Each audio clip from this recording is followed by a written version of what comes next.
In ancient Greece, a single glance could turn a man into stone, and behind this horror was once a girl worshipped for her beauty. They called her Medusa, and her face, frozen in terror, crowned with living serpents, was hammered into shields and set above doorways, a charm against the very fear she embodied. But every curse begins as a whisper, and every monster was once someone's daughter. Picture your own city tonight, traffic thinning, kitchen lights warming, a glow of small screens where admiration flickers with a thumb's tap. If the most admired woman in your town could, overnight, become the most feared monster of all time, what would that say about beauty, power, and fate? Would we turn away or stare until we, too, felt ourselves harden into judgment, into silence? Tonight, you won't just hear a myth. You'll step into the rooms where stories are made, marble-cool temples and salt-wet shorelines, the politics of gods and the hush of oaths, the fragile protections offered to women who served them. We'll follow Medusa beyond the legend, past the famous swing of a hero's sword, to the world that shaped her, the rules that trapped her, and the meanings her name gathered as centuries moved like tides. Her tale will open windows on ancient ritual and civic pride, on how communities guarded reputation like treasure, and on why her image still sparks arguments about blame, consent, and the dangerous brightness of beauty. Come closer to that coastline where a wind carries the sting of brine and oil lamp smoke. Hear sandals on stone, the iron voice of a temple bell, the distant quarrel of gulls. Somewhere ahead, a girl walks beneath an owl's shadow toward a sanctuary's door. Unaware that history is about to speak her name, step with her into the colonnade, columns cold to the touch, a bronze hinge sighing, and let the world of gods and mortals draw its first careful breath. The first sound is not a voice, but a vibration. Bronze chimes, trembling above a stone altar, answering the sea. They sway when the wind slips inland, and each thin ring seems to draw a circle in the air, a widening ripple that touches the cliffs, the harbor, the winding streets. Beyond the temple, the Aegean heaves against rock in bright, deliberate pulses, foam hissing, water muscling into caves and sighing back out, the same breath it has kept for ages. Closer in, footsteps rise like a quiet drum line along the marble stair of Athena's sanctuary. Leather soles, then a hush, then leather again, measured and respectful, as if the stone itself is listening. The hill is white in the sun, a crown of columns around a courtyard where heat shivers above limestone. Between the columns, the light gathers in gold pockets on the floor, broken by the shadows of swallows skating in and out.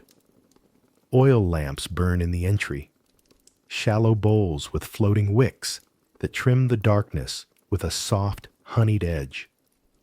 Their glow paints the carvings, owl feathers, olive sprays, a spear, so they seem to lift and settle as the flame leans. Statues keep the hours here, warriors with blank eyes, a goddess with one hand out, a child cupping a dove. The sun finds them all. It catches on the smooth curve of a shoulder, on a fingertip, on the crest of a helmet where a sculptor once spent a whole afternoon coaxing life from stone. Incense threads the air, resinous and faintly sweet. It clings to linen and hair. If you breathe slowly, you find the layers. Pine sap, crushed herbs, the ghost of smoke from last night's offerings, a ram's fat that flared briefly, a ribbon that curled into ash as someone whispered a name for protection. Touch the nearest pillar. The stone is cool, even in noon heat, a stored memory of winter mornings and clouded days. The floor is smoother where hundreds of feet have passed, and the worn path feels like water under a thin skin, carrying you forward without effort. A chiton brushes your calf, linen, soft and slightly stiff from washing in seawater. A girl hurries by with a basket of figs, and the weave of the basket leaves little cross-hatched imprints in her palms.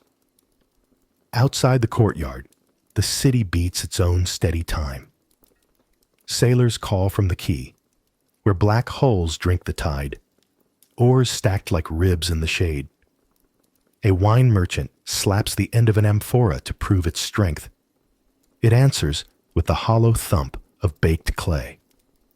On a nearby roof, two women draw a length of wet cloth out to dry, twisting it so water falls like silver threads to a jar below. From a window, a loom shuttle clicks and swishes, the house's heart working its pattern. Boys chase each other with laurel leaves stuck behind their ears, while a dog, old and allowed everywhere, pads into the temple, yawns, and curls to sleep against a stair that remembers 100 such naps. To stand here is to feel how legend hides in practical things. Olive oil shines in the lamp and in the brazier, where a midwife warms her hands, and in the jar, a wrestler rubs into his skin before a match. It's poured at a grave for luck and rubbed on a newborn for blessing. Athena's owl watches from the temple pediment. A real owl, small and undisturbed, dozes beneath the carved one at dusk. The line between sacred and ordinary is drawn and redrawn by the day's needs. If you asked a passerby for a story, he might give you a proverb with an edge of myth. If you asked a priest, she might hand you a broom and tell you the goddess likes a clean floor, and in the same breath remind you that words can turn to stone if spoken out of order in this place. Listen again. The altar chimes answer a hand striking flint, and the flint answers the sea.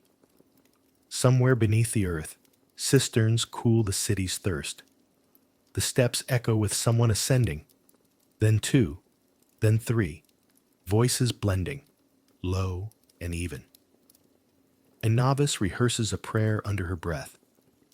She is one of many daughters who sweep these stones, learn these names, and watch the sky for omens while also worrying about bread prices and whether the olive harvest will be fat. Her hair is tied with wool the color of ash. She has learned which doors groan when opened, which lamps need more oil than they seem to, which sparrows steal crumbs even from the goddess's table. A gust runs through the colonnade and lifts the flame of the nearest lamp until it flares in a long tier. The wick recovers. In the flare, you see dust dancing and then vanishing. You see the tiny irregularities of the marble, the tool's marks hidden on the plinth's backside where hands seldom go. The sculptures catch that flicker and return it as a living look. And for a heartbeat, you understand why people tell one another that images can breathe, that stories can walk into a room and sit down at the table. Later tonight, the courtyard will cool. The columns will glow faintly in the moon's chalky light, and the city's noises will thin to a thread, a cart's final creak, the whisper of a late runner, a two-note call exchanged between fishermen on the water. But now the day stretches full, and with it the sense that the present is both fragile and weighty, like a bowl filled to the rim. In a side chamber, a bronze mirror leans against the wall, its surface clouded by many hands. A girl approaches it not to count her charms, but to adjust the fold of her garment before she lights another lamp. She catches her eyes in the metal, startled, intent, ordinary, and for a moment her reflection looks back with a clarity that feels like an omen. There are places where the divine arrives with thunder and places where it arrives as a draft in a doorway. Here, both are possible. A priest binds a bundle of thyme and dips it in water, flicking cool drops across the altar. They hiss and vanish. The scent climbs and settles on your tongue. People bring their small troubles to this house: sore knees, a quarrel with a cousin, a son who won't rise from bed, and lay them beside bigger ones: storms, taxes, a war rumor from the islands. The goddess listens in the way stone listens, by holding everything and letting nothing spill, by keeping shape through centuries of weather. And in that steadiness, danger lives too. For every girl who finds a place here, who learns the right words and the safe ways, there is a rumor of someone the rules did not protect. The city tells those stories in a careful tone, as if quietness could keep them from happening again. A single name can become a boundary. A single face can become a warning carved above a doorway. The marble steps remember all of it: the hopeful and the harmed, the pomp of festival mornings, and the private griefs carried in at dusk. The chimes above the altar keep ringing, thin, bright, unjudging, while the sea answers and the temple breathes, and somewhere in this layered light, a life is turning toward the shape a legend will take. They first trusted her with the keys, small bronze things that chimed gently against each other when she walked the inner corridors. Medusa liked their quiet weight in her palm, the way duty could be felt, not just spoken. She was younger than most of the women who served Athena, and there was a light to her that even the marble noticed. The older priestesses teased that the lamps burned steadier when she entered, that the oil stretched further in its clay jars. She laughed, pink with pride and embarrassment, and swept the floors until they showed her face in pale, wavering reflections. Her hair was the color of barley at harvest, gold that held the sun even in shade.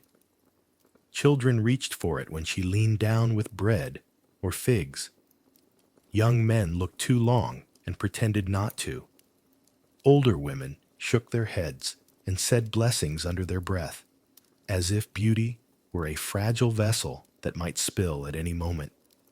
Medusa wore it braided and bound, the way the temple required, yet a few strands always escaped to curve at her temple, shining like threads pulled by the day itself. She could not see that radiance the way others did. To her, her hair was simply a thing to keep out of her eyes as she trimmed wicks or pounded herbs, as practical as the sandals she patched with wax string, as ordinary as the clay under her nails after polishing the steps. She had chosen this life because it felt like standing in the center of a well-built house, everything proportioned, everything tended.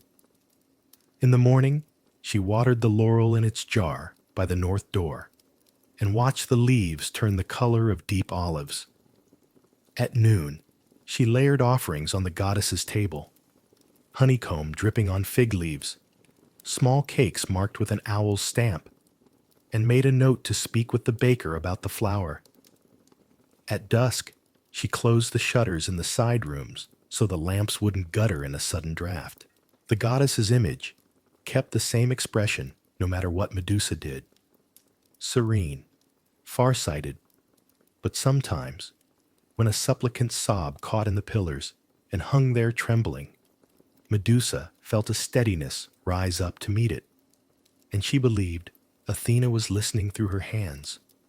Her faith was not thunder and revelation.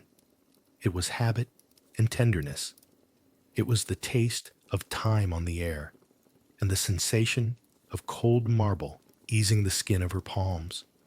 It was the way a woman's shoulders softened after being anointed, the way a soldier's restless foot stilled at the sound of the chimes above the altar. She had a talent for comfort, not the loud comfort of promises, but the quiet one of presence. When a mother brought a fevering child, Medusa knew exactly how to cool a cloth and how long to hold it. When an old fisherman offered a bent hook and asked for luck, she placed it beside Athena's spear with a gravity that made luck feel plausible. She liked to think of the temple as a breathing creature and herself as one of its small, necessary organs, unremarkable, devoted, alive. She was naive in ways that made the older women smile and worry. She believed rules were nets that held the world together, and that those who broke them would be the ones to fall. She believed gratitude would return like a tide if you poured enough kindness into the day. She believed that if she did not speak ill of anyone, no one would find the desire to harm her. And she believed fervently that the gods were more like the best parts of people than the worst, that they were firm but fair, above small tempers, far from pettiness. There were warnings at the edges of that faith, tales that the rules were written by the strong, and that strength did not always kneel before justice. Whispered sayings about the gods' moods and the cost of drawing their attention. But Medusa had a youth's stubborn clarity. She heard the warnings and set them aside, not out of defiance, but out of a desire to live cleanly. Surely a life of careful service would be a kind of shelter. Surely fidelity to the goddess would be seen and honored. When she imagined danger, she imagined lightning you could avoid by counting the seconds to thunder and going indoors. One spring evening, when the sea's voice was low and generous and the city's roofs were still damp from rain, she stood alone in the main hall, arranging a wreath of fresh-cut olive boughs. The courtyard behind her had been recently washed. It smelled of wet stone and crushed laurel. The other priestesses were in the small refectory, eating lentils and laughing at a story about a butcher's new dog. Medusa had begged a few extra minutes in the quiet to finish her work. She liked the way the sound of her own breathing became part of the temple's hum, the way her footsteps made a pattern on the floor and then vanished as if swallowed by time. The door sighed, not the light breath of a novice hurrying in, not the creak of a shutter settling. A heavier sound, like a large man easing his weight through a narrow space. She looked up with the automatic welcome that had become her habit and saw a stranger in sea-dark clothes, his hair damp as if the spray had followed him inland.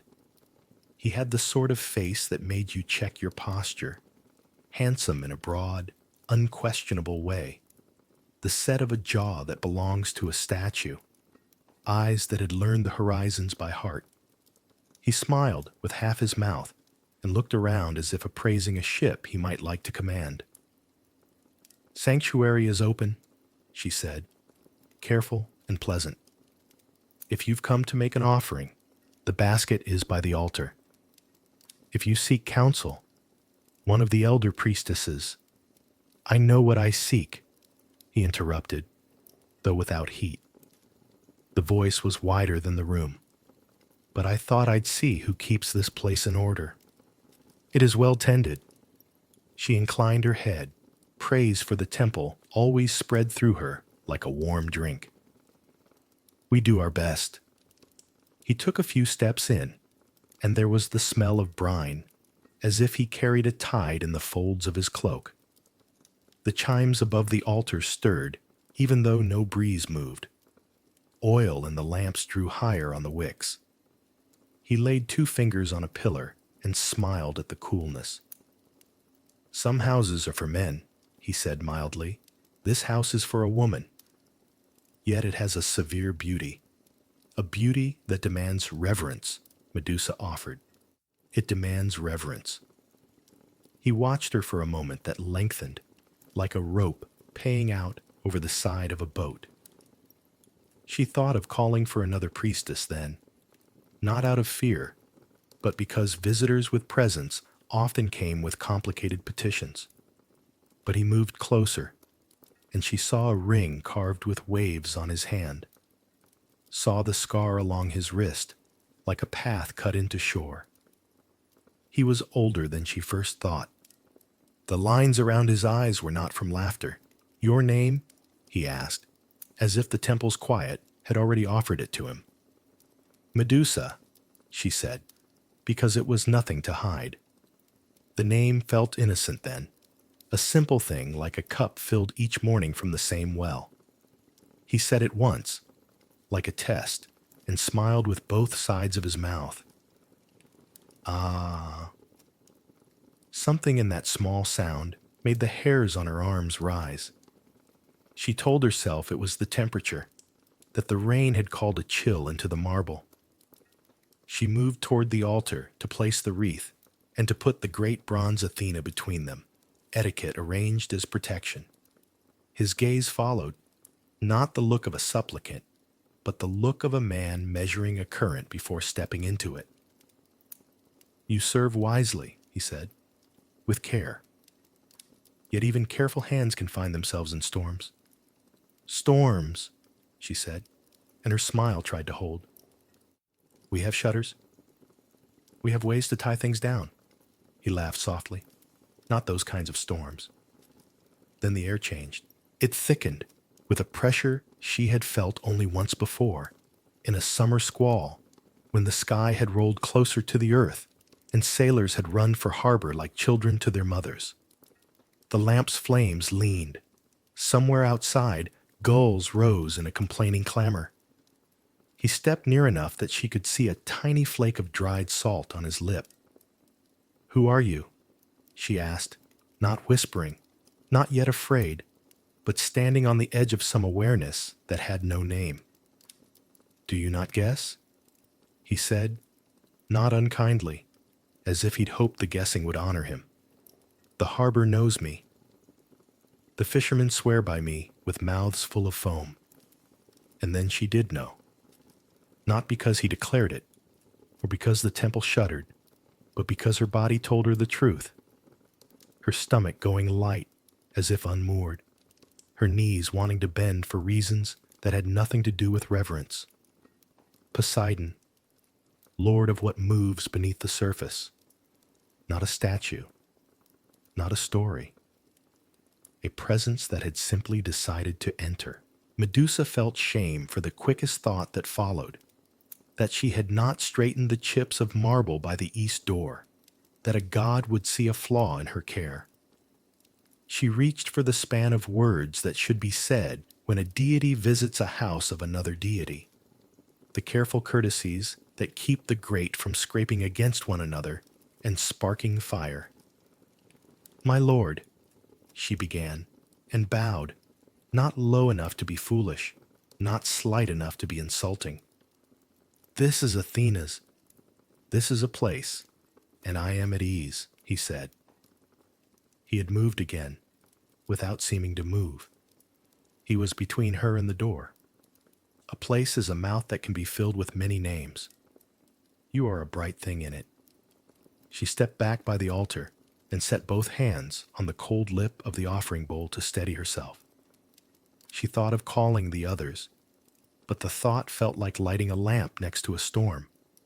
Would flame matter? Would voices? She told herself to stay with what she knew. "If you have come to petition the goddess," she said, "I can carry your words."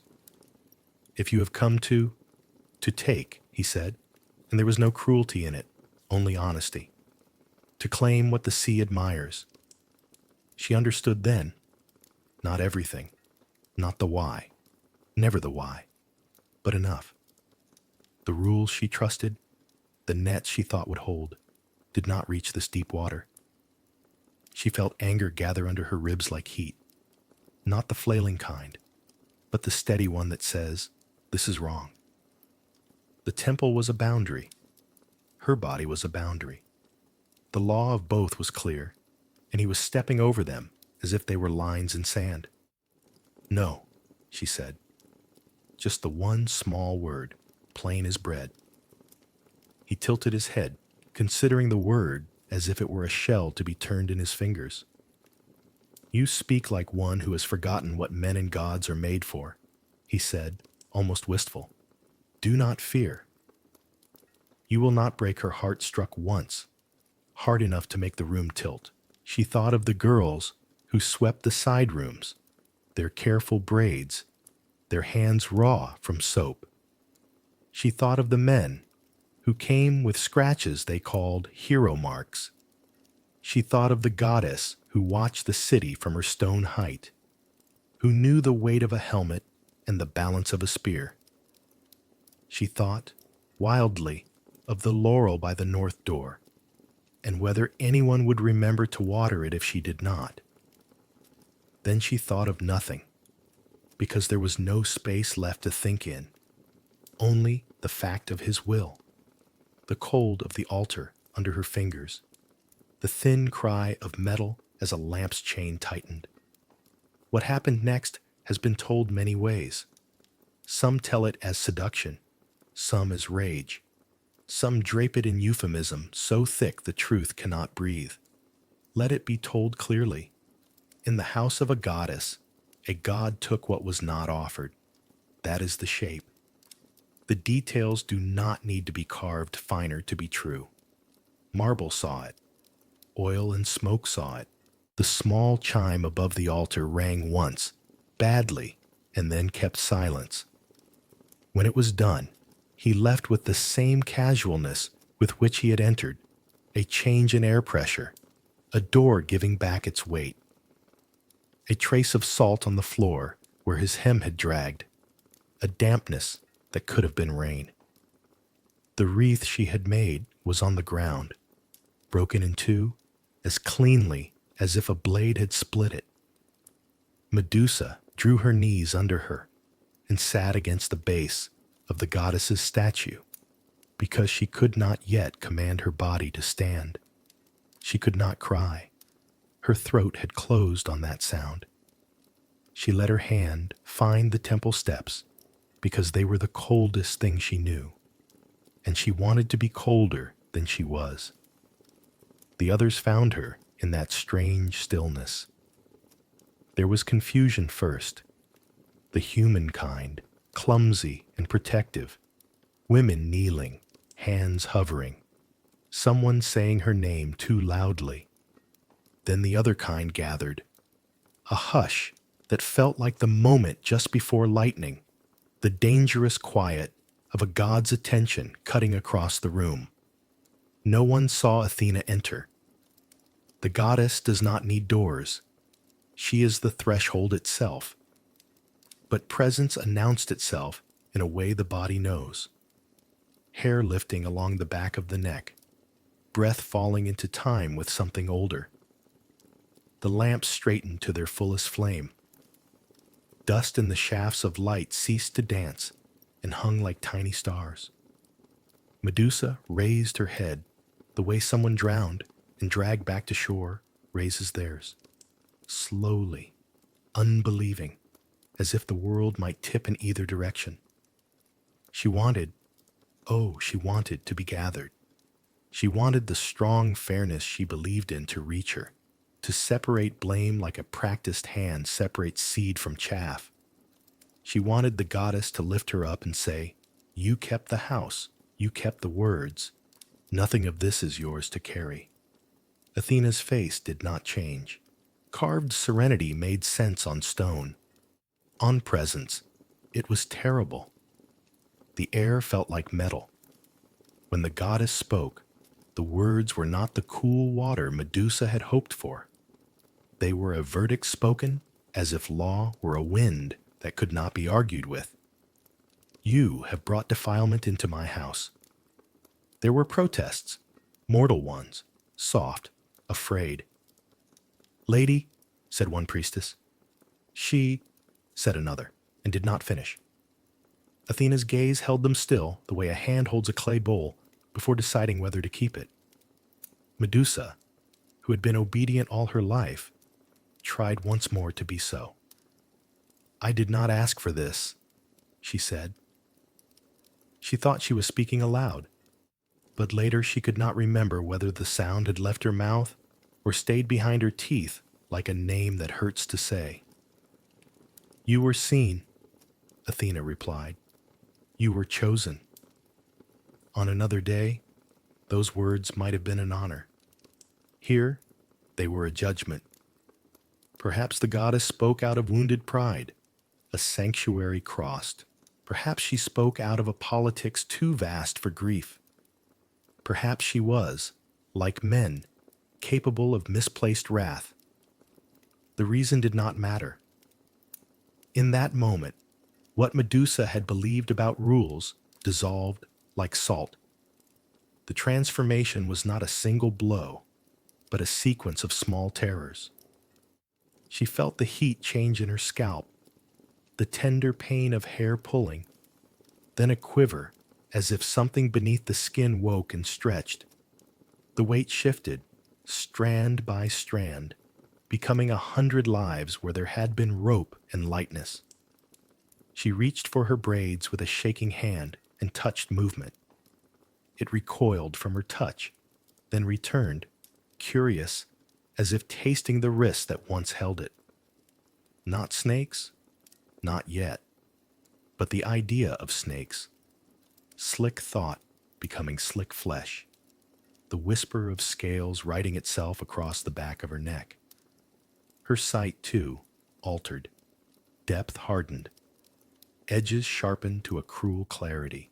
The world stepped an inch closer and became utterly still, as if waiting to be named and fixed in that naming. Medusa shut her eyes, frightened of what she might do if she opened them wide. She had never feared her own gaze before. Now she understood it could be a blade she had never meant to wield. Cover her, someone breathed, but no one moved. The room had filled with the kind of fear that makes hands betray intentions. To look at Medusa felt suddenly like stepping too near a cliff's edge at night. Some of the women turned their faces away, not in disgust, but in self-preservation. The oldest priestess did not move. She was the one who had taught Medusa to label the jars and count the lamp wicks, and to sweep always from the center out. A grief worked along her cheeks. She lifted her hand, then lowered it. Love, it seems, can do less than gods. Go, said Athena, and the word came like a blade drawn along stone. Leave this place. I have nowhere, Medusa began, and stopped. A human argument has no hinge in a divine door. She tried to stand and did stand, unwilling student of her new balance. The movement at her crown coiled and uncoiled, uncertain. She lowered her head and put her hand out in front of her like a blind woman, though she could see too much. The small chime above the altar rang again, once, and in tune this time, as if recognizing her and mourning at once.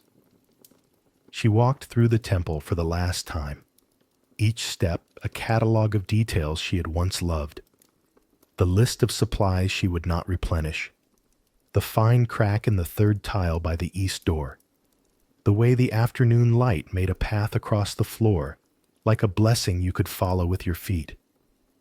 She kept her eyes on the ground, because fear had already spread like dye through the room, and she would not add to it. Someone, perhaps the old priestess, placed a folded cloth in her hands as she passed. She lifted it and laid it over her head, not to deny what she had become, but to soften the world around her from too much consequence. Outside, the city made its noises as if nothing in it had altered. A fishmonger shouted about the freshness of his catch. A child laughed at a dog's clumsy chase after a fly. The sea gleamed and smelled of iron and foam. Medusa stood at the top of the steps and breathed, the fabric of the cloth touching her lips with each rise and fall. If anyone saw her then, veiled and moving carefully like a woman who didn't want to tread on a beetle, they did not name her. Names chase stories. She fled both. On the path down the hill, she discovered an awful mercy. Birds kept their distance, but did not fall out of the sky. A lizard, unwary, froze when it scuttled across her shadow, and then continued on its small business. Her gaze, it seemed, had not yet learned its full strength. Where the cloth made a boundary the world could trust, she walked not toward the harbor, too many faces, but toward the rocky places where goats picked their way and wind lived. The city shrank behind her. The temple, that house she had loved for order, remained bright a long time on the hill, then became memory. On a ledge above a cove, Medusa sat and watched the horizon. She did not weep there either. Tears required a sense of use, and nothing felt useful. She let the sea teach her breath again. A new sound braided itself into the old ones. The faint dry hiss of scales shifting in sleep against one another. Sometimes, one of them lifted the edge of the cloth and peered out at the world with a tongue's brief question. Sometimes, two twined for a moment like sisters and then withdrew. She wondered whether they were parts of her or guests. She wondered which would be kinder to believe. A fisherman, flinging his line from a nearby rock, glanced up and stiffened as if he surprised a deer. She lowered her head until the cloth made a small room for her alone. He stood thinking, then turned back to his work, humming as if nothing had happened. Later, he would perhaps mention a veiled woman on the cliff to his wife, and the story would begin its long migration toward the shapes men prefer. Night laid its blue hand over the water.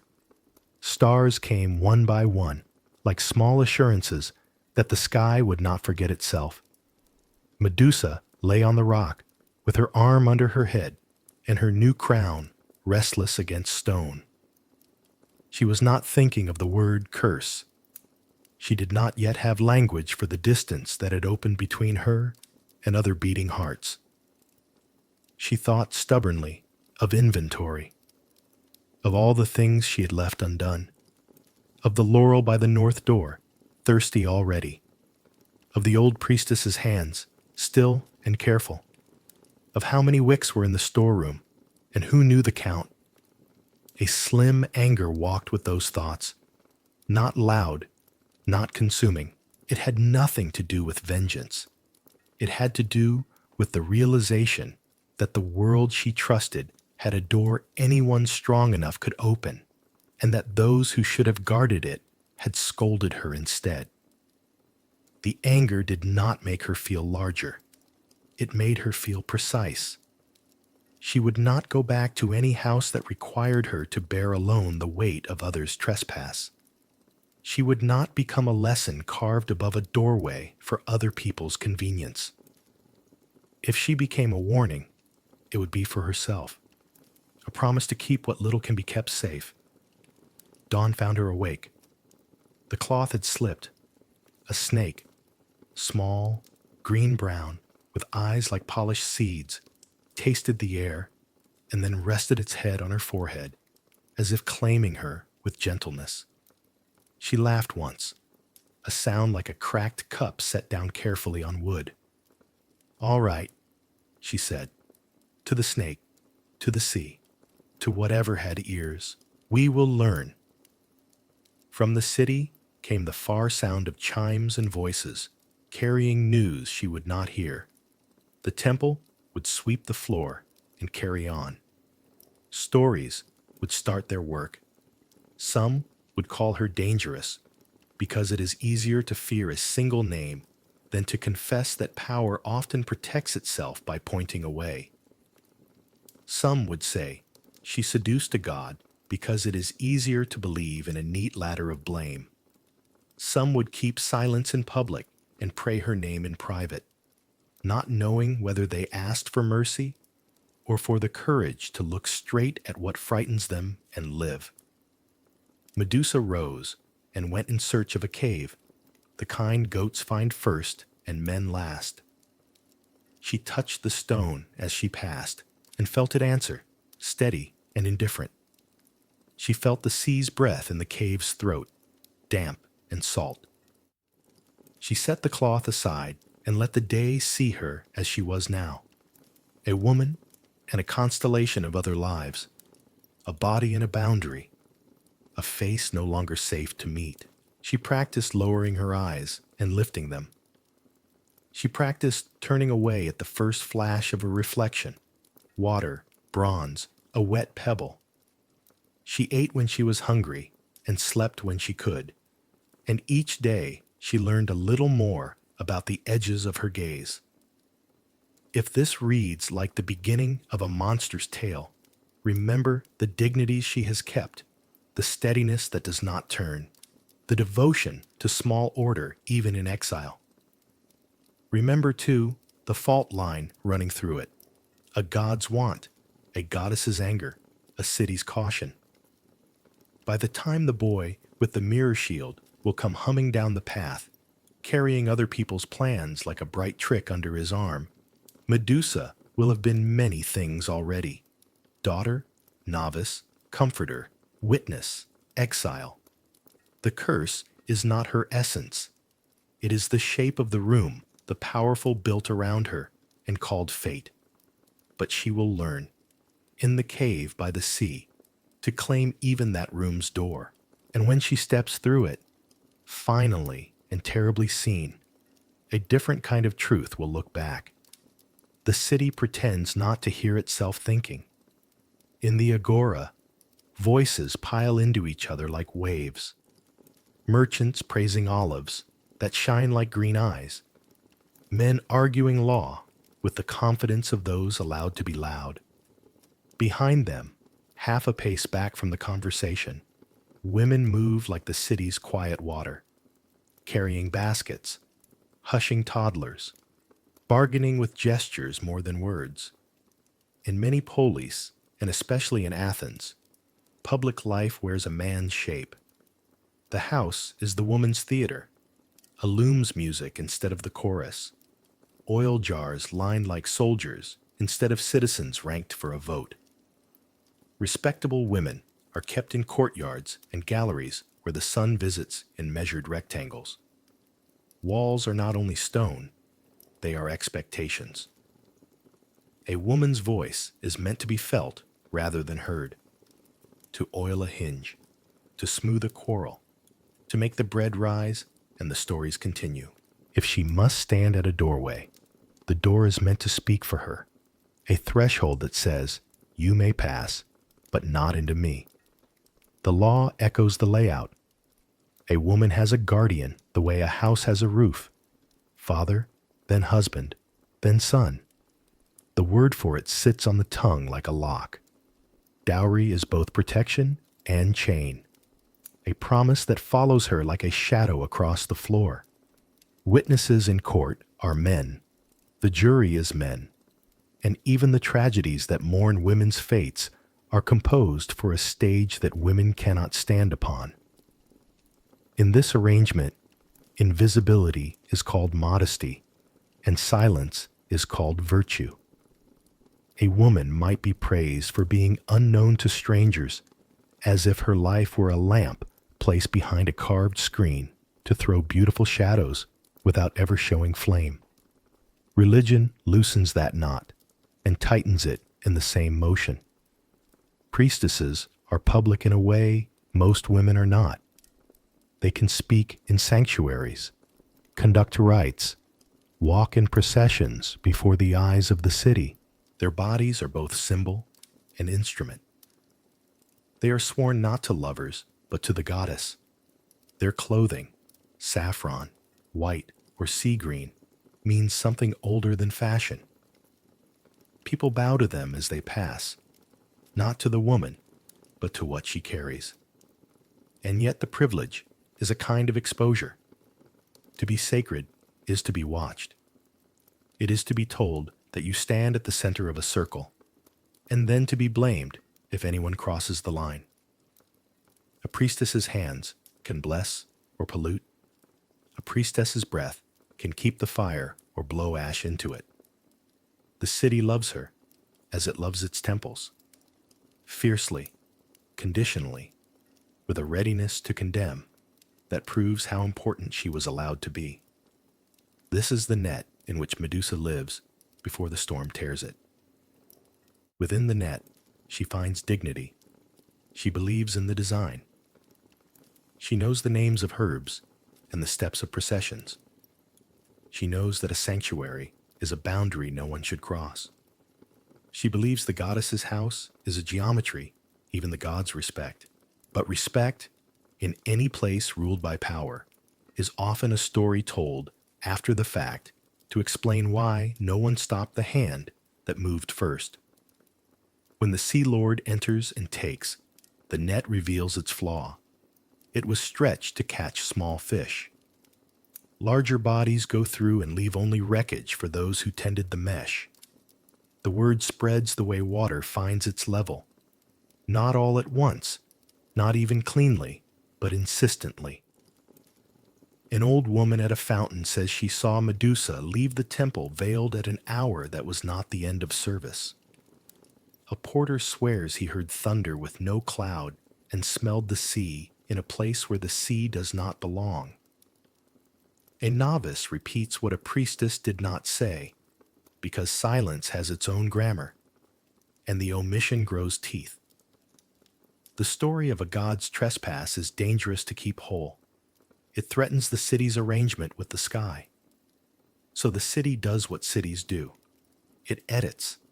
It shifts emphasis. It chooses a version that allows everyone to keep walking in the same shoes. At first, there is sympathy that tastes of salt. Women make small offerings for Medusa as if she died, though she did not. They look at their daughters with too much intensity and tie their hair tighter that morning. Then the pivot begins, gentle as a sail catching a new wind. She is very beautiful, someone says, as if beauty were a key that opens the door to blame. Perhaps she was careless, says another, the way one might speak of a spilled jar. Language does the work of moving injury from the god's hand to the woman's skin. The temple itself participates.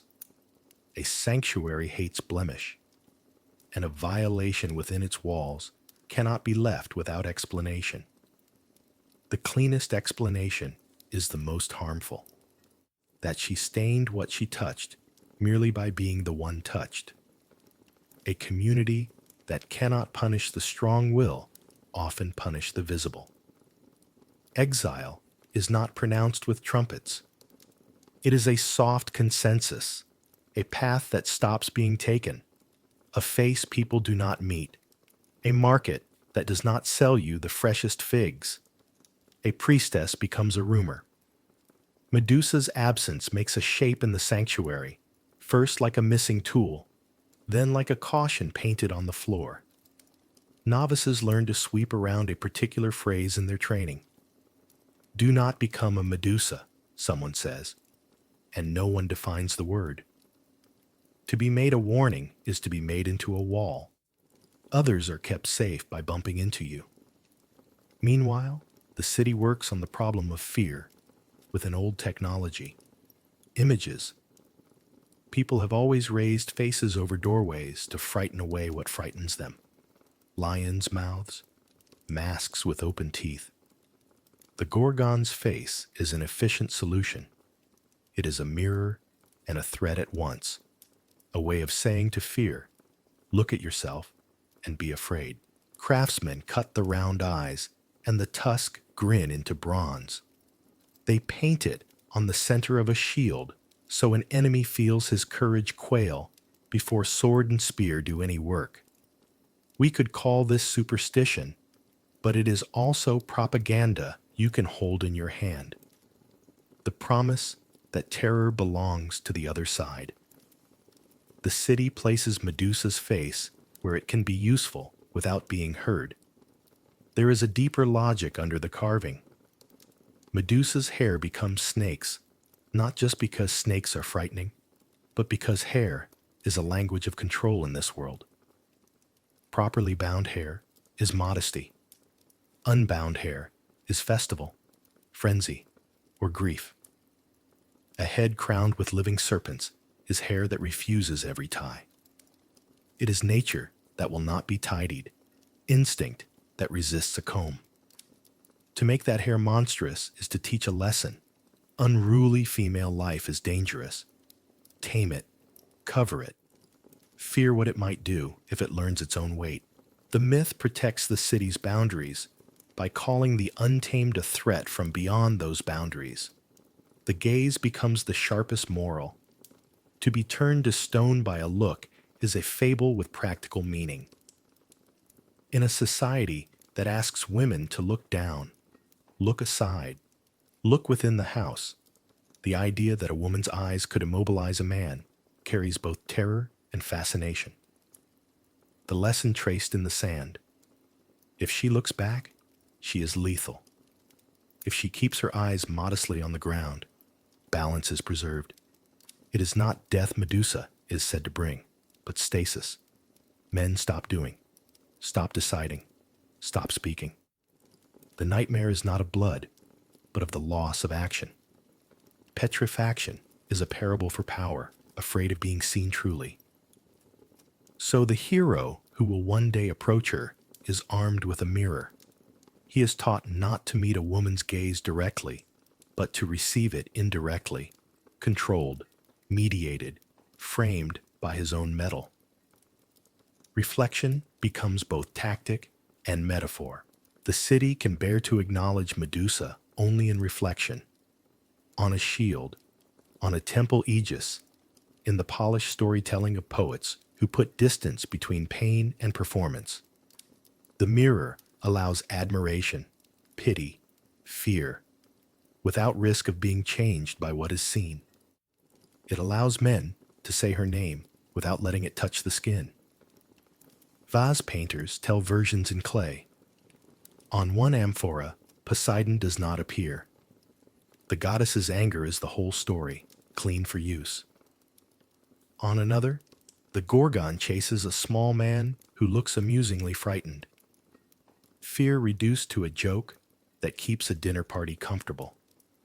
Playwrights borrow the idea for a jest and return it with the teeth blunted.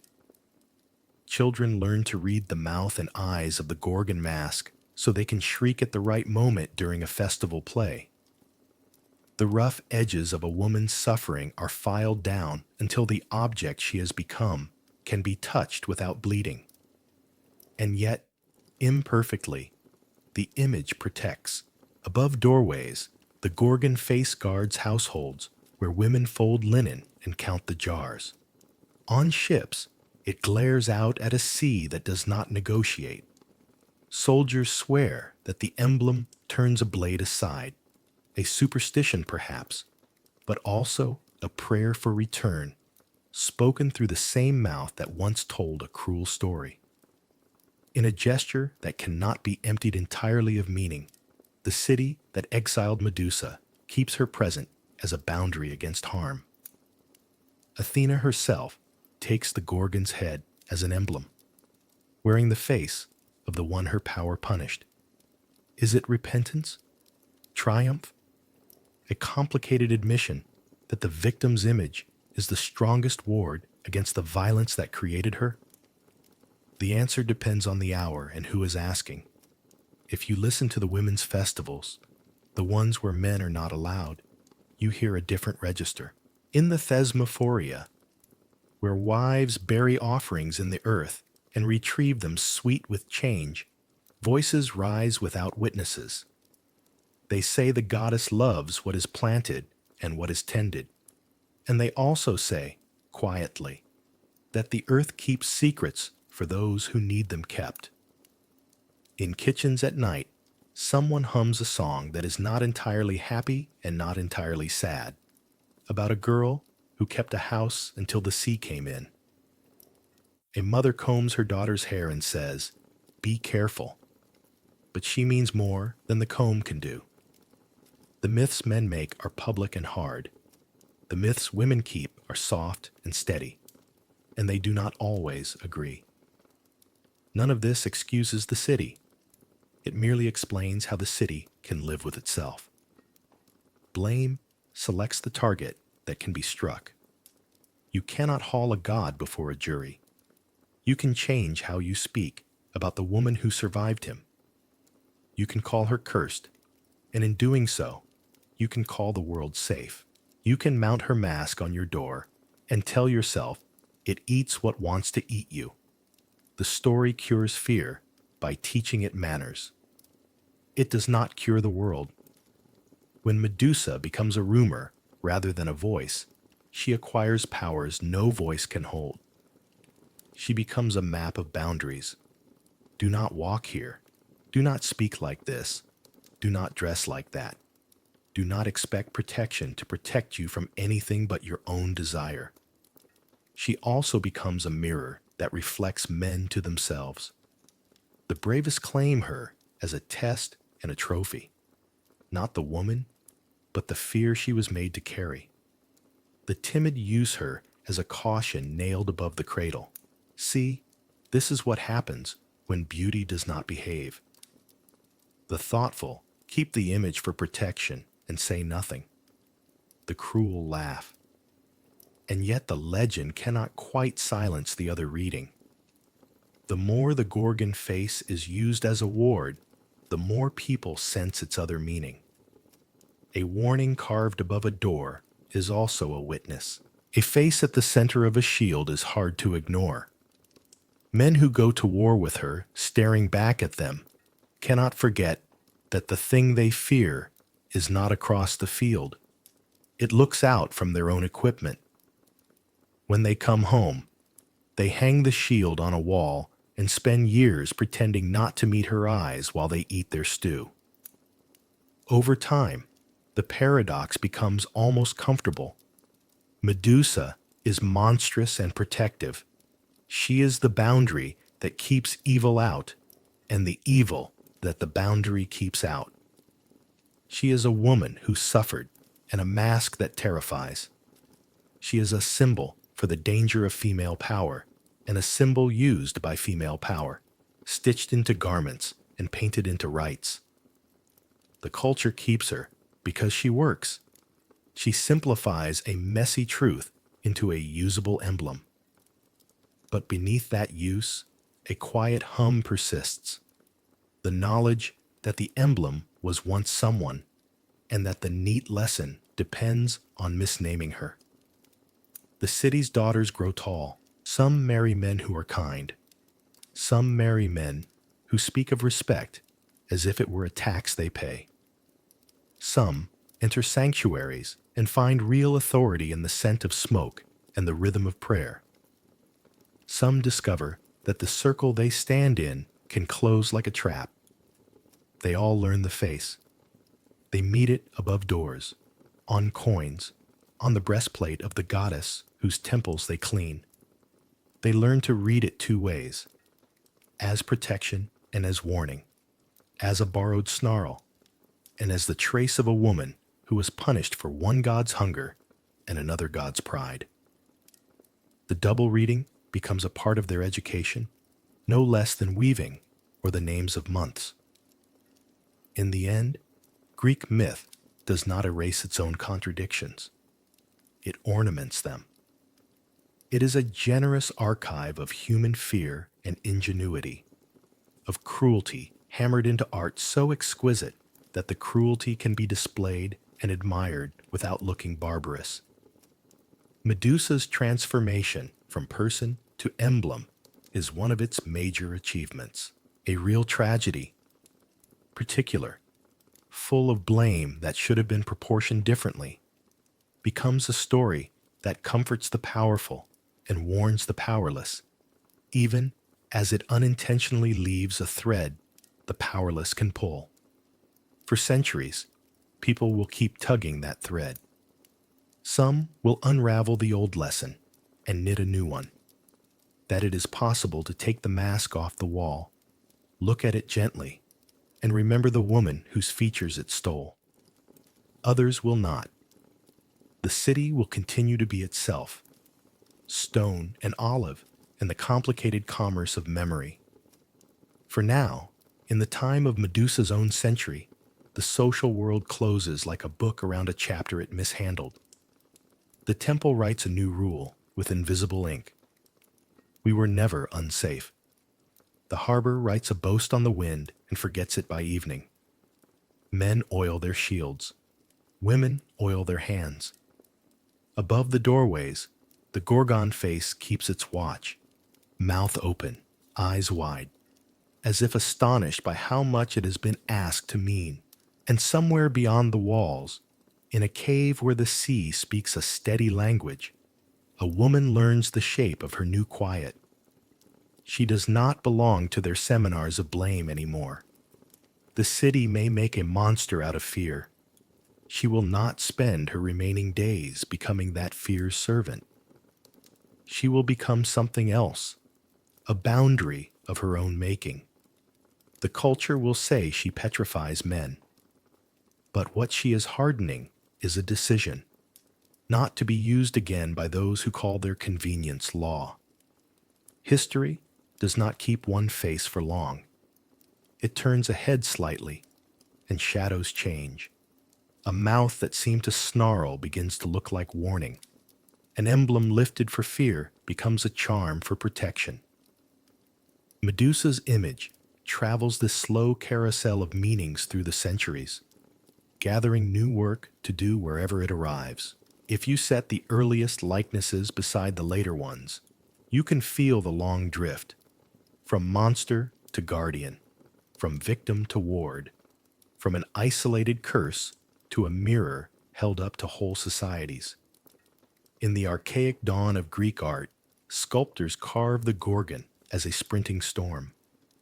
On a temple's great triangular pediment, she runs forward on powerful legs, tongue out, teeth bared, eyes perfectly round, as if the building itself could scream danger at the open air.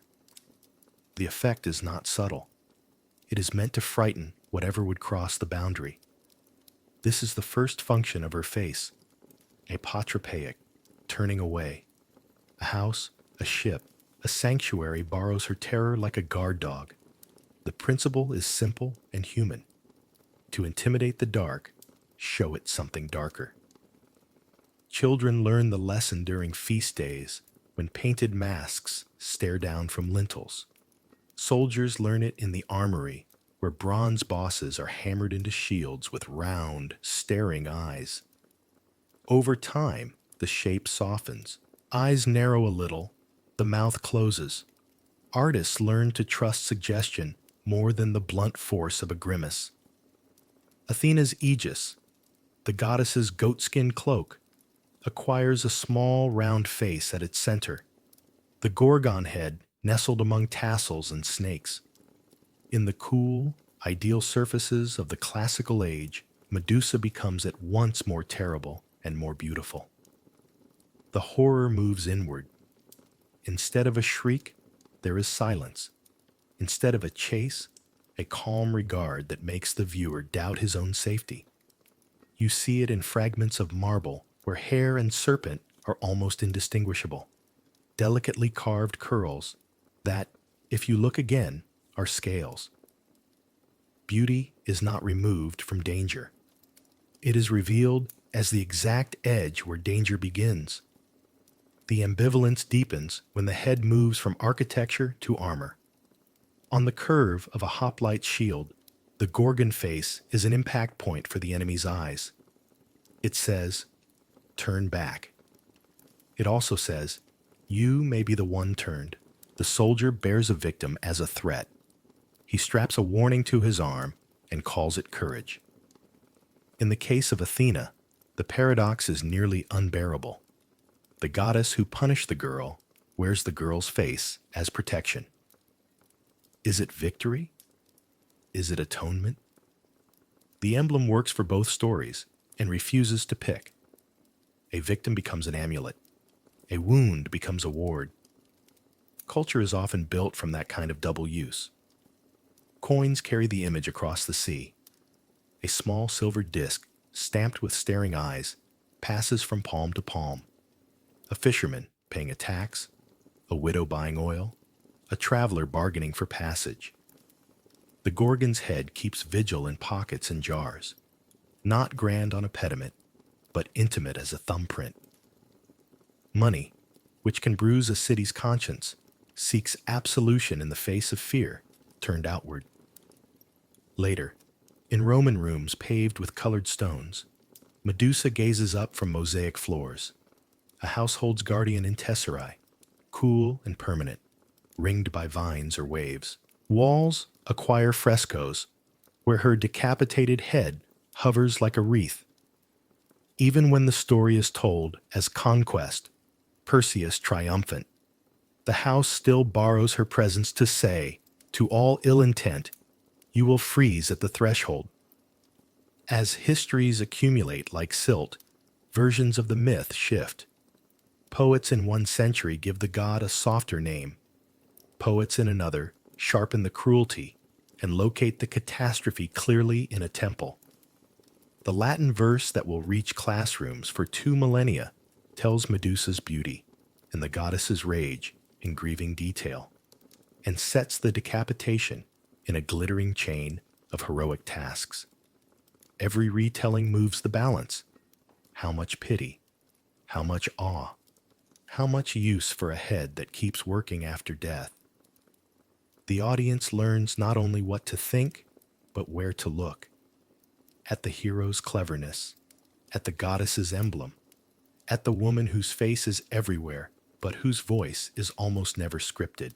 In late antiquity and the long shadow of empire, the image outlasts the old rites. Even as temples become churches, doorways still want guardians. Eyes that once warned off storms now warn off envy, sickness, malice.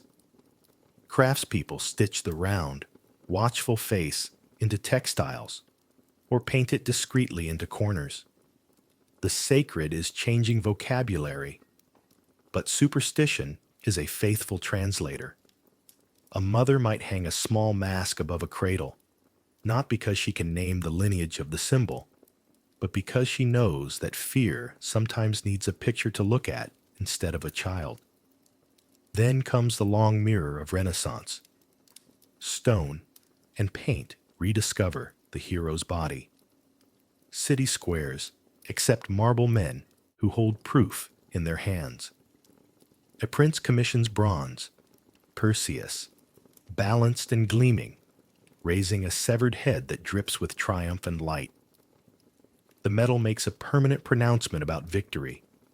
Medusa's face becomes a trophy that confirms order restored. In a painter's studio, a round canvas becomes a shield, and on that shield, a face recoils from its own astonishment, eyes wide not to warn us, but to show the instant of understanding. It is me. Artists linger in that moment because they recognize it. It is the moment when a story realizes the cost of being told the way the powerful prefer. And yet, even inside these spectacles of conquest, ambiguity survives. The most riveting versions cannot stop looking at her. Terror has the strange magnetism of truth too long denied.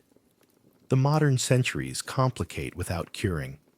Scholars and analysts mine the image for what the psyche fears. The dread of being unmade by a look. The panic that beauty inspires when it is not safely owned. The shiver that comes from the thought that someone else's gaze could name you and freeze you where you stand. Essayists offer a counterspell made not of charms, but of laughter. They argue that if the supposedly monstrous woman laughs back, the spell breaks and the gaze returns to the gazer. The image becomes a site of argument more than a settled lesson. On the one hand, cabinets of curiosities keep her head among other marvels. Shells, skulls, mirrored oddities, because she is officially a wonder. On the other hand, writers and painters begin to ask, what if the wonder is that she remains visible at all?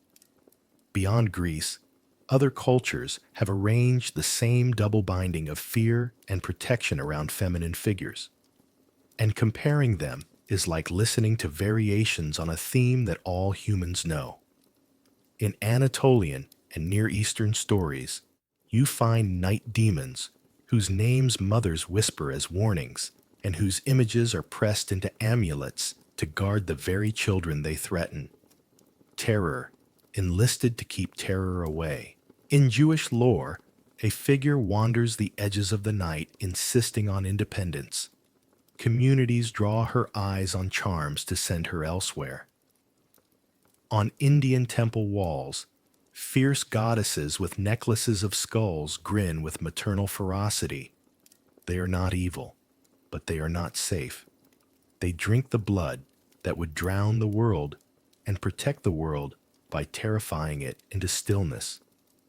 In Japanese theater, a carved mask with horns and hollow burning eyes represents a woman scorched by jealousy, and yet that mask displayed also wards off the same heat. In the Mediterranean itself, reliefs of protective women with wild hair and open mouths cling to door lintels like the last line of a strong spell. Everywhere, a pattern. The community takes the shape of what it fears, fixes it into art, and sets it to watch. Medusa's particularity, her being someone, is what keeps her from dissolving into symbol entirely. The girl who kept a house, the priestess turned out of one, haunts the mask nailed above the door. That is why later ages can retrieve her and ask for new work. In the last 100 years, she becomes a password for those who have lived the paradox of being blamed for what visited them. A painting gives her back her body and refuses to let the scene be tidy. A poem uses her eyes not to petrify, but to insist on witness. A look that says, "I will not blink while you tell me what I am." A sculpture puts her head in her own hands, not as a spoilsman's trophy, but as a self-portrait of survival severed from how others have used it. In galleries and on city walls, she appears with braids, with close-cropped hair, with coils of living shadow, her stare steady and unashamed. The old apotropaic function returns in a new key. Not turn away, evil spirits, but turn back, old story.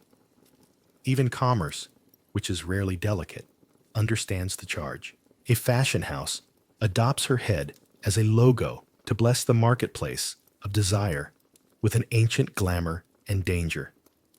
Doors to shops gleam with the same round eyes that once glared from shields. The irony is not simple. It is simply ours. The emblem that once warned men of the consequence of looking becomes an invitation to be looked at. But symbols do not remain owned. The same face appears on placards at marches where people chant about bodies and rights, about the difference between consent and command. In those crowds, the image speaks less about allure than about the refusal to be used as a cautionary tale again. What makes Medusa so enduring is that she keeps every layer. She is not replaced by the next meaning. She survives it. She remains the monster for those who need a monster. She remains the guardian for those who need a guard. She remains the hurt woman for those who recognize the bruise under the bronze. She can be a brand and a prayer, a warning and a welcome, a riddle and an answer. Culture does not often grant such range to a single face. When it does, the face becomes a longitude by which we set our bearings. Trace the changes slowly, as if running a finger along the rim of a bowl. At first, the myth teaches audiences to fear the woman with the lethal gaze and to praise the man who learns not to look at her directly. Then, gradually, something reverses. We begin to ask why the rules of looking were written that way. We begin to see that the hero's mirror is not only strategy, but metaphor. A way to see a woman without seeing her. To keep control of the image while claiming the lesson. Once you know that, you may decide to risk looking plainly. You may discover that what turned men to stone was not an unnatural force, but a sudden, unbearable recognition that the person before you is fully real and therefore dangerous to all lazy stories. In the present, when the day's noises thin and the mind wants shapes it can hold gently, Medusa's face offers a calm insistence. It says, remember the transformations, not only the famous one. Remember how communities choose emblems and what those emblems cost. Remember that protection can be the afterlife of a wrong, and that reclaiming an image is its own work of art. For those who have survived what should never have happened, her name is less a threat than a vow. To turn toward clarity, to keep one's gaze, to let nothing unearned turn you to stone. For those who stand beside the surviving, her head, no longer bleeding, no longer a prize, becomes a small round sign hung above a door. You are safe here. The old fear gazes outward. In quiet rooms, the story continues to breathe. A museum's glass case holds a bronze with wide eyes, and a child in sneakers meets its stare and feels a pleasant shiver. First fear, and then fascination. A reader finds the older poem and frowns at its surety, then turns the page to a new one that talks back. A jeweler engraves the face on a disc no larger than a thumbnail, meant to rest against a heartbeat. A professor speaks about apotropaic art and then goes home to a kitchen where a small magnet of the same face holds a note that says, buy lemons. The ancient has walked into the ordinary again, and the ordinary lets it sit without fuss. None of this rescues the original girl. Stories cannot walk backward in time and pry open the hands of gods. But stories can keep refusing to cooperate with their worst uses. They can carry forward, like a lamp sheltered by a palm, the knowledge that a warning carved from someone's pain should not devour the person it portrays. They can let a symbol do its older job, turning away harm, while also restoring to it the dignity of its first owner. So, Medusa endures, not only because we fear her, and not only because we need her to guard our doors, but because we recognize ourselves in her transformations, how we harden and soften, how we are used and how we reclaim, how we learn to look and to be looked at without becoming stone.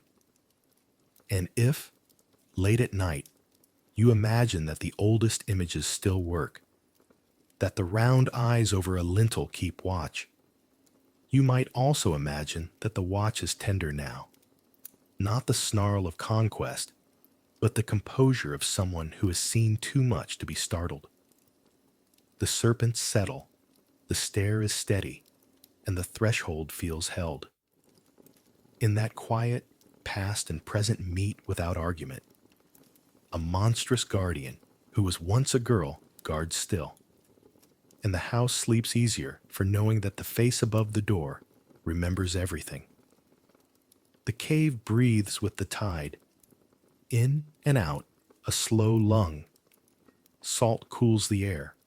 Water lifts and settles with a patience older than men's errands. Outside, the moon lays a narrow path on the sea, thin and silver as a blade's reflection.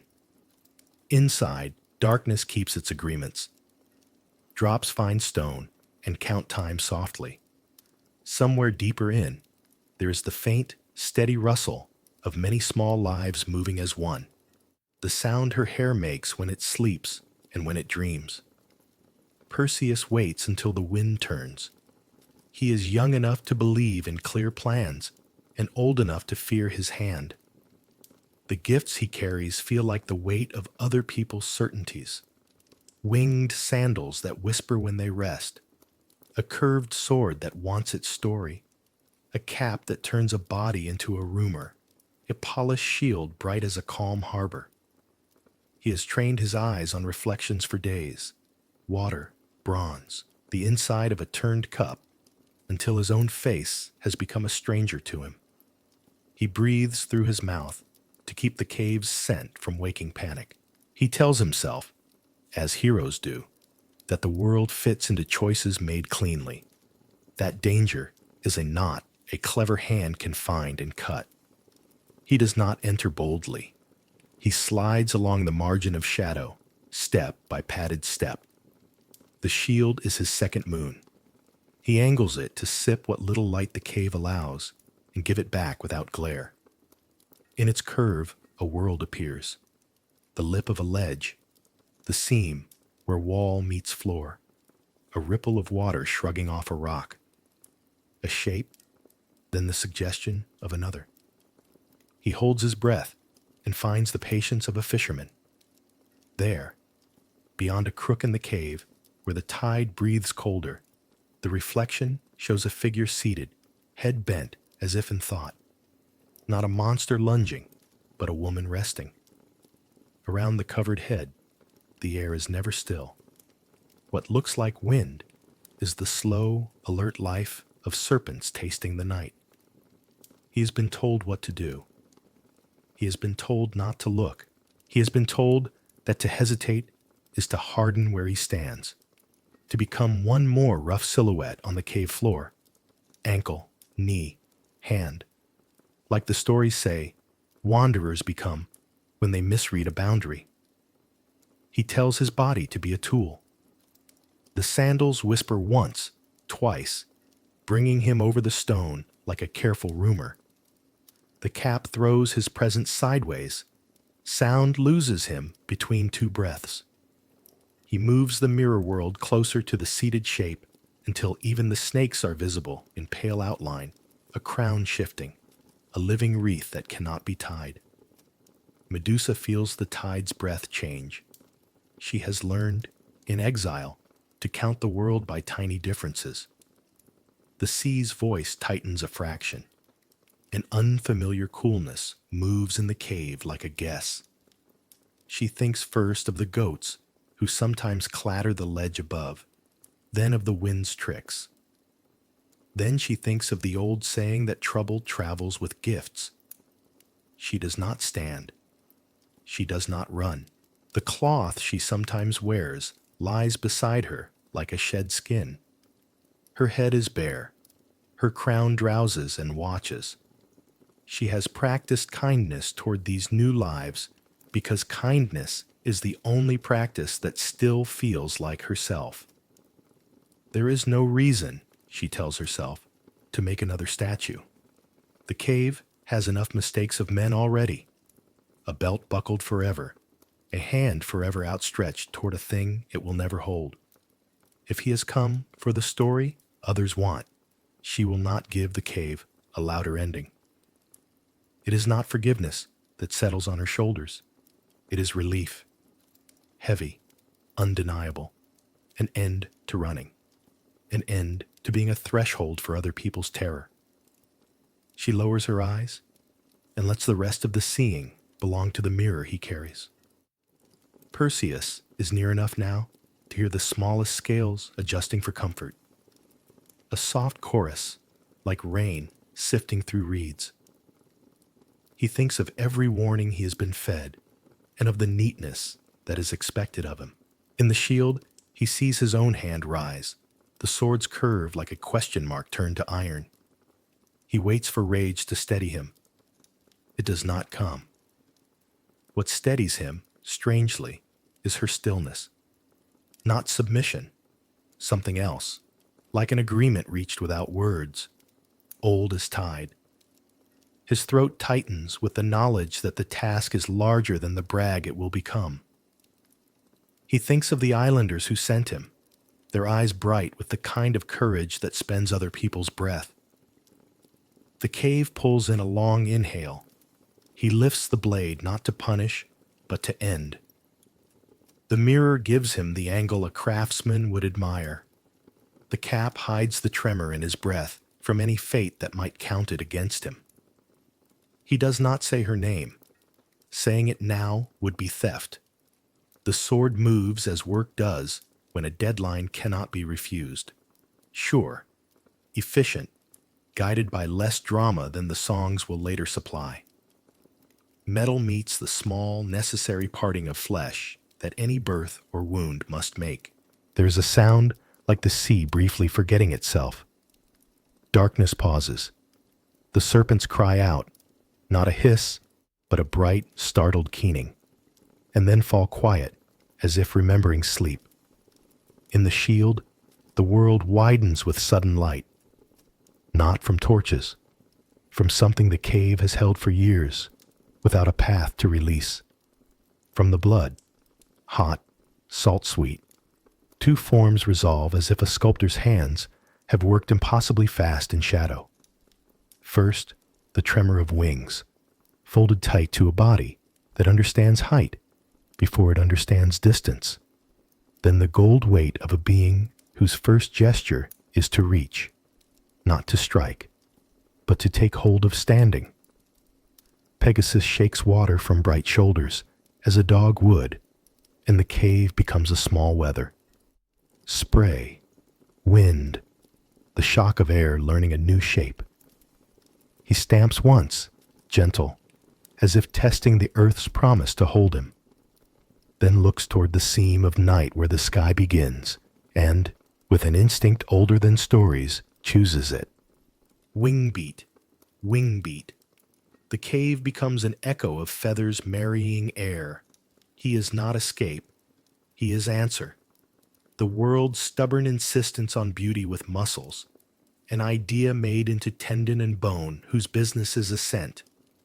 Beside the new brightness, Chrysaor stands in his first balance. The golden-sworded one does not rush. He takes the measure of rock, of tide, of the young man with a mirror and a sword who looks, briefly, very small. He is not giant in the crude way of size. He is giant in how he fills the place with recognition. He walks to the water and touches it with his hand, the way a craftsman touches a material he will spend years learning. His presence tells the cave that force may be born of harm and still become a gentler thing than harm. Then he turns, meets Perseus's reflected eye, not directly, not to freeze him, but to register, with a long, level look, the kind of truth words do not keep. He nods once, a benediction or an audit, and goes toward the mouth of the cave, into a future the songs will barely mention. Perseus stands where he is, breathing hard into the cap that makes him no one. He lowers the sword with hands that discover their weight. In the mirror, the head he has taken is not only a prize, it is a correspondence. The face is beautiful, the way stone is beautiful, when a sculptor has chased every shadow until it confesses. Calm, alert, refusing to collapse into what others demanded of it. The snakes, without a body to read the world, weave slow wreaths around her brow, then rest. He understands he has freed something as well as ended it. He sets the blade down and brings forward the bag he was given, a soft, dark mouth meant to hold the unbearable. Because this is the part of the story where discretion is the last respect one can pay. He does not gloat. The cave has no appetite for triumph. He works quickly because the sisters will wake, and grief is swift when it wakes late. He avoids the reflection out of ritual, not fear. Ritual protects the living from the weight of what they have done, as much as it protects them from supernatural harm. The head settles into the bag, with the hush of cloth agreeing to a secret. The mirror shows only stone now, in his own pale mouth, and the quick, embarrassed look of a man who has carried out a deed whose echo will belong to others. Above the cave, the night has changed. A horse crosses the stars, small and bright as a new thought. Wind moves differently along the cliff, as if it has learned a word it was missing. Perseus steps into that wind, and becomes visible again, because visibility is the price of returning to the world. He knows the tale he will tell must fit into the hunger that sent him. He also knows, because in this moment the cave has taught him, that no tale is simple enough to justify itself entirely. He will say what is required and carry what cannot be spoken. Inside, a quiet remains, not the emptiness after a crime, but the stillness after a fever breaks. The tide breathes out and in. The small lives return to their dreams. On the floor, where the first drops fell, the salt will leave a mark like a map no one else can read. If you listen very close, you might hear the faint, relieved exhale of a woman who has laid down a burden too long carried, a sound like cloth laid carefully over the back of a chair, like the moment a room realizes it will not be asked to hold pain past its strength. In that mingled sorrow and easing, tragedy and release keep each other's company without argument. From what should never have happened, something living has taken wing. Perseus does not keep the head. He is a courier for a city's need and a goddess's will. And so he brings the veiled weight to Athena, as a sailor brings weather news to shore. In the bright court of her temple, the bag is opened like a door, and the room recoils, torches thinning, bronze dimming, breath turning to a hush. Athena does not step back. She has looked into war more directly than any mortal ever could. With deliberate hands, she lifts what was once a woman's living face, what is now a power that will never tire, and sets it where law and emblem meet, upon the aegis, that rough, rumored skin edged with tassels and storm. From that moment, the image belongs to the ages. The goddess goes to battle, and the world learns a new reflex. Enemy ranks falter not at the sweep of a spear alone, but at the dawning recognition that terror can be recruited to guard the very order that made it. The head gazes out, and armies find themselves briefly undecided, caught between the impulse to advance and the older impulse to become stone and be safer than choice. Fear and protection fuse in a single circle. Teeth, staring eyes, serpents braided by a will stronger than wind. The emblem does two kinds of work at once. It warns harm away, and it reminds the bearer of the harm it took to make such warning possible. Cities imitate what gods display. The round face climbs from shields to lintels, from shields to coins, from coins to rings that press a small, watchful oval into wax. A family hangs the mask above a doorway to hold back envy. A captain fixes it to a prow so that waves will part with respect. A craftsman hammers it into a boss and tells his son, "This is how we keep danger outside." But the lesson will not stay tidy. A visitor pauses beneath the doorway and feels not only guarded, but judged. A child asks who she is and receives a version that changes with the teller. Monster, guardian, victim, curse, cure. The head warns, the head consoles, the head accuses. It is a lock and a key held in the same palm. Athena bears the contradiction more perfectly than any household could. Her justice is swift, her strategy is cruelly clear. Yet on her breast, forever, she wears the consequence of a wrong that unfolded in her name. When enemies freeze at that sight, are they stopped by righteous awe or by the memory of a woman punished for another's trespass? The aegis answers, yes. It answers every interpretation the same way a cliff answers waves, by holding. In that steadiness, Medusa becomes a law of thresholds. Cross carefully. Know what you bring with you. Do not pretend that power can be innocent merely because it calls itself order. consequences spool outward. Poets learn that beauty is not a subject that can be spoken of without a burn on the tongue. Painters learn that a face can hold opposite truths without breaking. The soft architecture of cheek and lip, the severity of a gaze that refuses to be managed. Fathers warn sons not to mistake allure for invitation.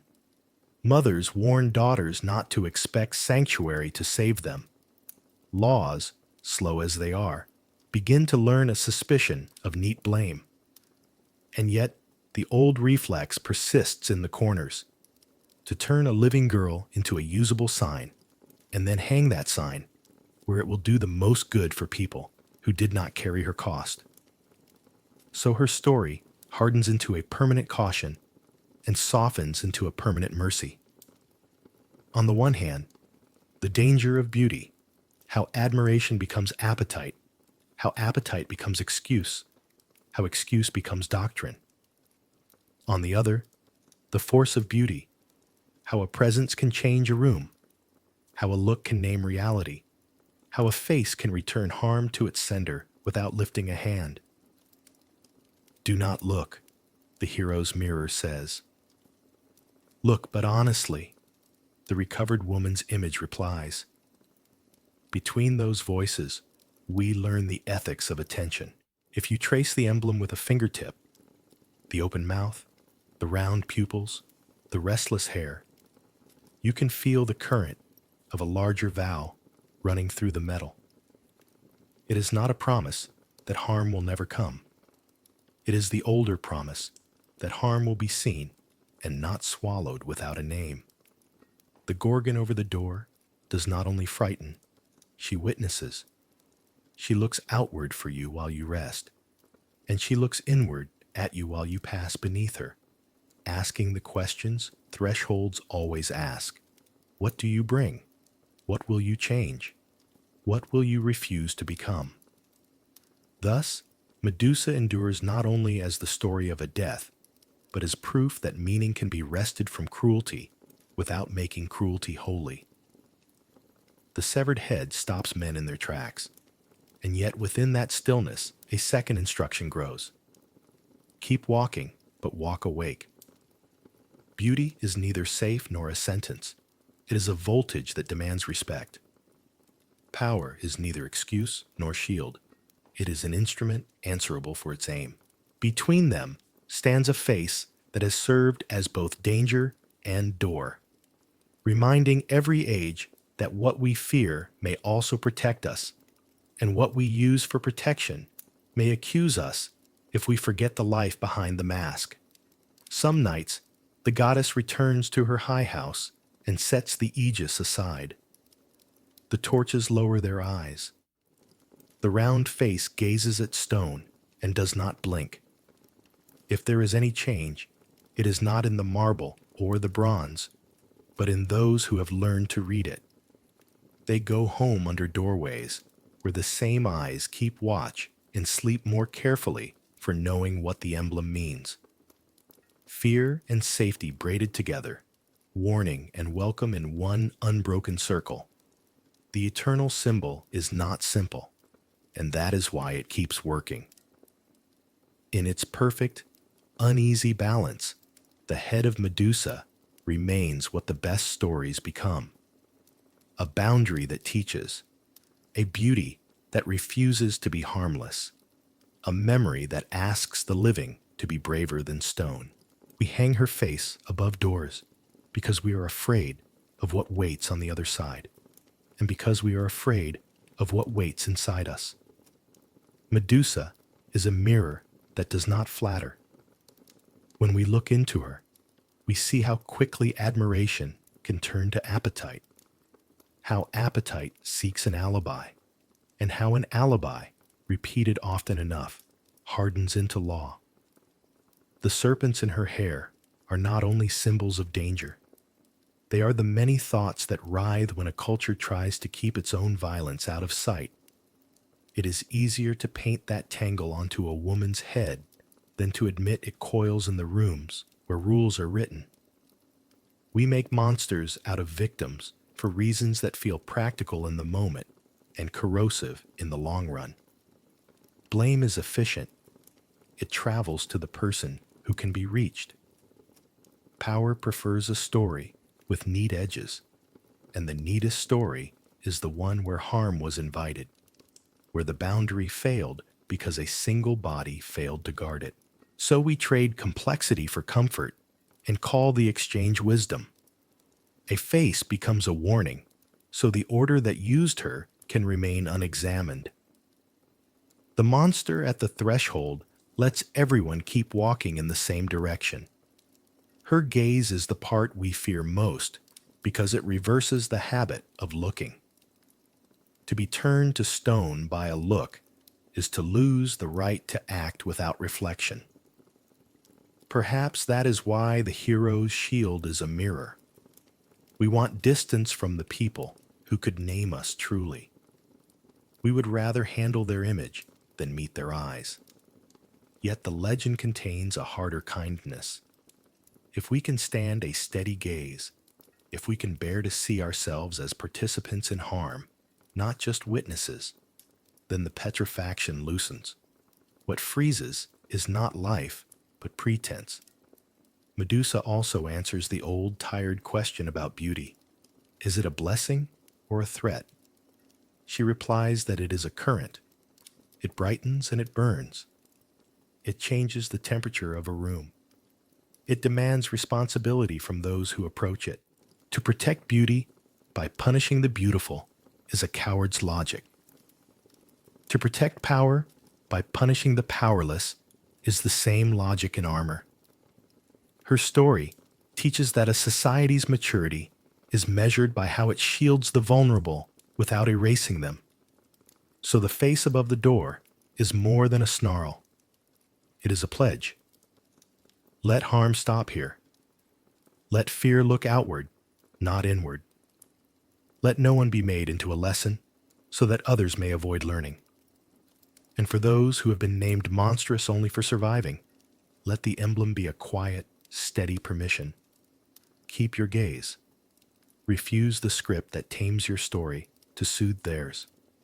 If we can do that, if we can leave the mask in place while returning the voice behind it, then the threshold becomes not a place of dread, but of honesty, and we pass beneath it changed, not into stone, but into people who will not look away. Across maps and centuries, the same silhouette returns. In one place, she is a night walker, whose name mothers whisper to close the shutters. In another, she is a river mother, whose hair is weeds and stars. Elsewhere, she wears a lacquered mask with horns of grief. Elsewhere, she laughs with a necklace of swords and drinks the blood meant for the world so the world can keep breathing. A desert wind takes her name and rattles the doors. A forest grandmother with iron teeth tests your courage and then feeds you soup. Different alphabets, same duty. To stand where fear gathers, to hold the charge, to warn and to ward. Cultures make these figures the way sailors make knots, each one specific to a coast, all of them serving the same work. They are the faces communities lift when the dark leans close. We say, this is what threatens us. We also say, without quite admitting it, this is what protects us from what threatens us. In that doubleness, the eternal task appears. We give terror a shape so we can live beside it. We give protection a face so we will remember to ask for it. The past does not end. It changes costumes. Trial becomes rumor. Rumor becomes headline. Headline becomes a hand turned away in a bright lobby. A mask that once hung over a stone gate now glows from a screen. The old lesson repeats in a new voice. When a stranger crosses a border, when a woman keeps her gaze, when a child speaks a truth no one ordered, the instruments of fear look for a familiar frame to hang them on. The frame is always ready. It is easier to call someone a danger than to confess a threshold must be moved. And yet the opposite inheritance is just as old. The figures we fear can be read as instructions for courage. They teach the etiquette of edges. Step carefully. Name what you carry. Honor what cannot be owned. They remind us that survival is not silence, but a steady way of standing. A charm above a door is not only for keeping harm out, it is for reminding the household how to welcome without surrendering its shape. A face that once punished now blesses.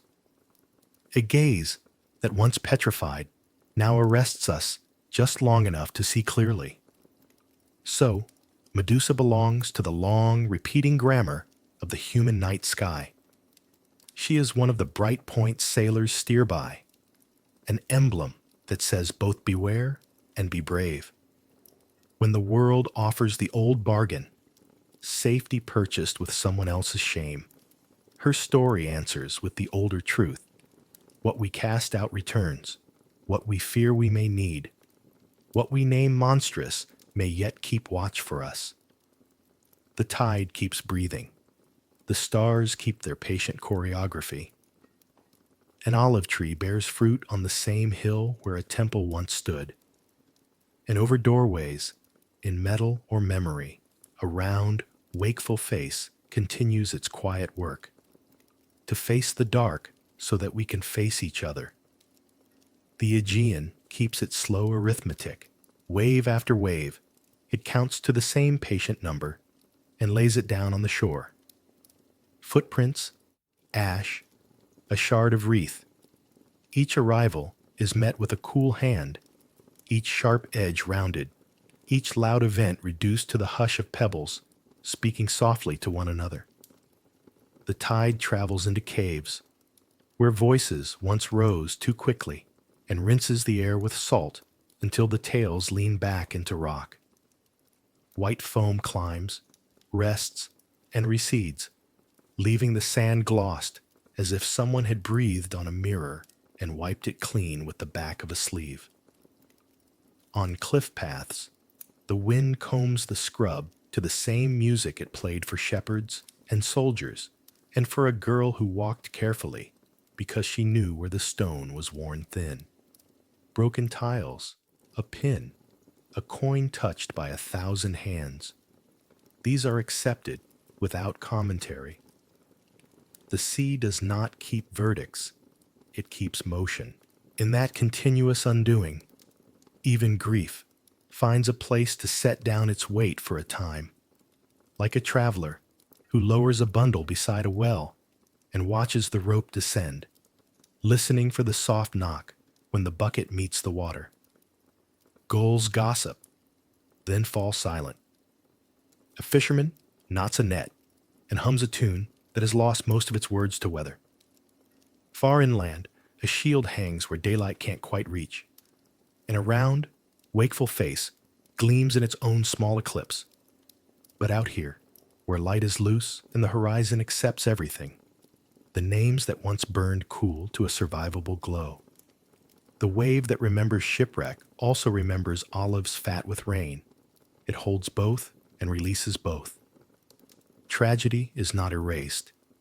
It is carried until it weighs no more than a shell. And when you hold it to your ear, you hear the same old breathing. If you could see further than time allows, if you could step beyond the last headland where stories still require their edges, you might witness another gentling. Hair that learned the restlessness of serpents loosens its vigilance. The coils uncoil. Scales unwrite themselves into silk. What once bristled against every glance lengthens into quietest gold. A river of daylight braided and unbraided by a hand with no need to defend.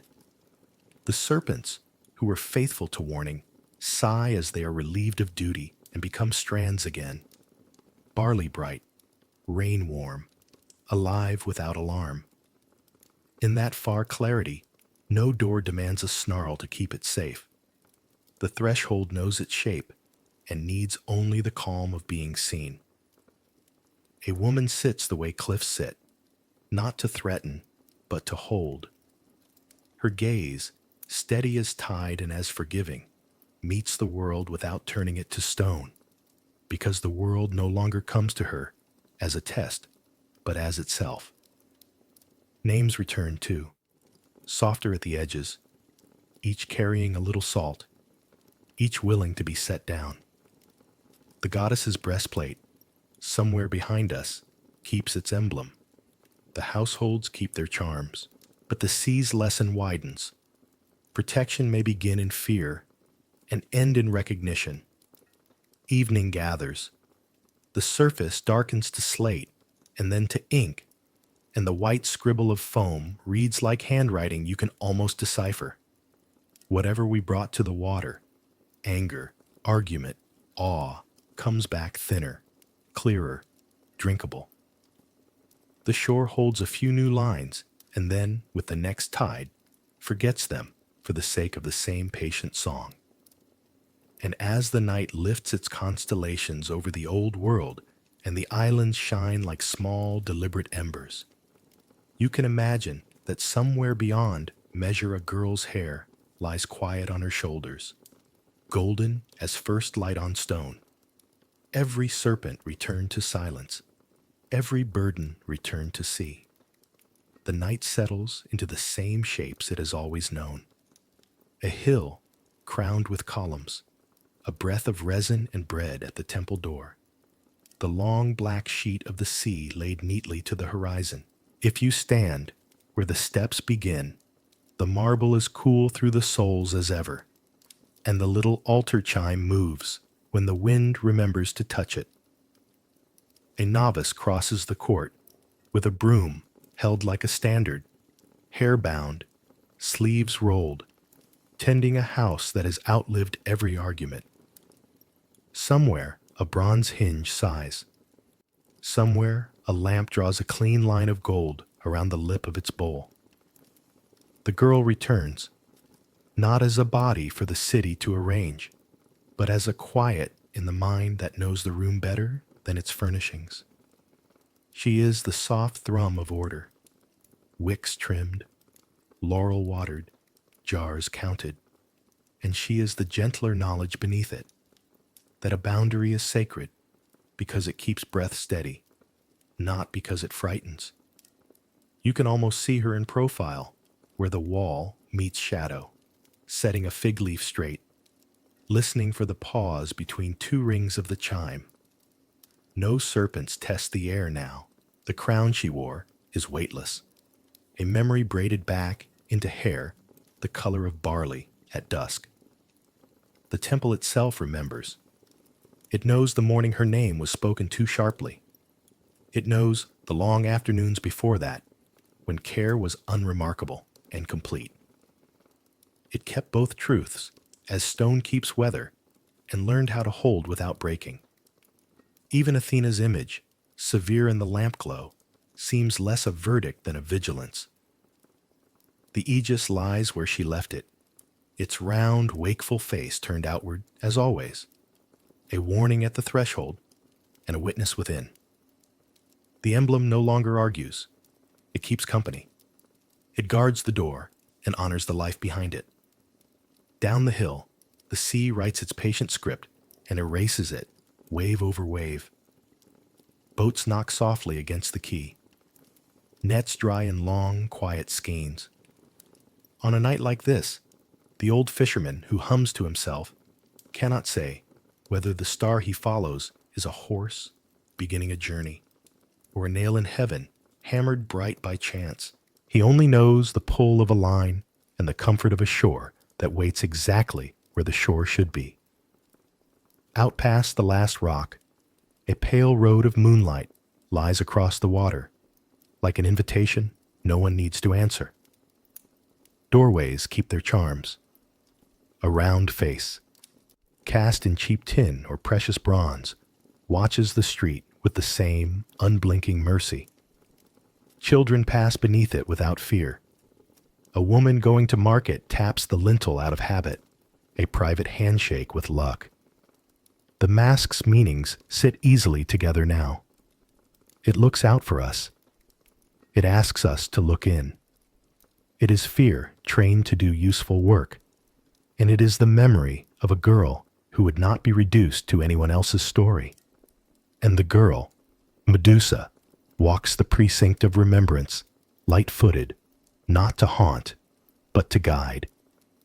The tasks that made her happy still fit her hands.